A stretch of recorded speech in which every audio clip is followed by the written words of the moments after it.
D'accord, donc vous avez du beige. Vous avez du beige sur l'objet. Parce qu'on a fait des cours, je crois.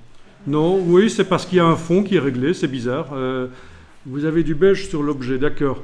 Votre objet, quand vous le voyez là, il est uniquement bleu ou avec du beige? Juste en bleu. Oui, il y a du blanc-bleu. Juste en bleu. Et pourtant, dès que vous l'avez glissé dans le groupe, il a attrapé du beige. Ouais. Bon, ok. C'est sans doute à cause de la conversion vers la version 2019. On va voir ça. On va tenter de résoudre ça. C'est jamais bon de passer d'une version nouvelle vers une version ancienne, en fait. Hein. Mais bon, je n'ai ce fichier que pour la version 2020, donc voilà. Alors pourquoi est-ce que ça s'est symétrisé? On va régler votre problème de fond beige après. Hein. Mais ok, donc pourquoi est-ce que ça symétrise? Alors est-ce que vous voyez sur le groupe ici, est-ce que vous voyez qu'il a une cible qui est grise alors que les autres cibles ne le sont pas? Vous le voyez? C'est parce qu'il a un effet spécial. Certains parmi vous ne le voient pas et je soupçonne que c'est à cause de l'interface, de la couleur d'interface. Je vais ici dans les préférences d'interface utilisateur mettre l'interface grise, comme ça, voilà. Alors qu'est-ce qui se passe là? Oui, eh bien on ne voit pas grand-chose en fait. Hein. On voit à peine que c'est plus gris au centre, donc c'est foireux. Donc cette interface gris foncé, gris moyen, comme ça, c'est pas bon. Donc moi je vous conseille de ne pas la prendre finalement. C'est un peu, on va dire, un bug de conception d'Illustrator, quoi. Il n'est pas normal qu'on n'arrive pas à voir que le groupe a un effet spécial appliqué sur lui, juste parce qu'on a choisi une interface gris clair foncé comme ça.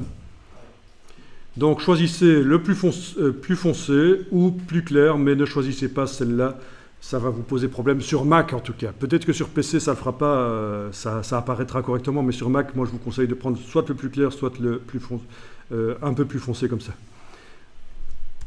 Alors si vous choisissez donc dans les préférences d'interface que ce soit affiché plus clair, ça devrait être flagrant que ce groupe a une cible qui est remplie d'un gris alors que les autres ne le sont pas. On est d'accord? Oui. C'est pour ça, donc ce sont des effets de symétrie qui ont été mis sur le groupe et ça on verra comment on le fait. Je vais vous montrer un peu plus tard. Mais on peut d'ailleurs déjà aller les voir si vous voulez. On ne va pas voir comment on les met et comment on les paramètre, mais on va voir qu'ils sont là. Votre groupe est-il sélectionné avec la double cible qui est bien là, comme ça? Parfait. Peu importe donc quelle est la vignette qui est bleue ou s'il y en a une qui est bleue. Ce qui m'intéresse, c'est que le groupe soit sélectionné. Voilà. On obtient la même chose si on clique avec la flèche noire sur n'importe quelle partie, n'importe quel objet du groupe. Tout le groupe se sélectionne.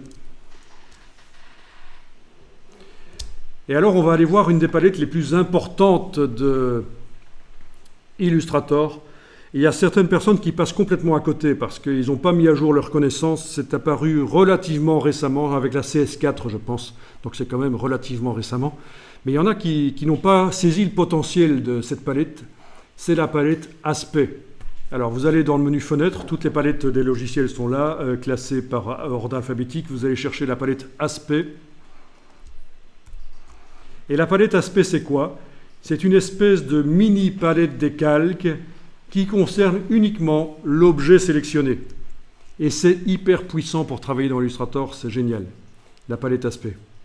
C'est une des palettes les plus importantes du logiciel. On peut l'agrandir évidemment une fois qu'on l'a amenée. Déjà vous pouvez la détacher, si elle s'est mise sur la droite, là vous prenez l'onglet, vous la détachez, vous en faites une palette flottante, comme ça c'est mieux. Et on peut l'agrandir par sa case en bas à droite. Et là vous voyez qu'il y a sur ce groupe, ben non seulement il y a un contour et un fond, mais il y a aussi un effet de transformation. Un effet de transformation.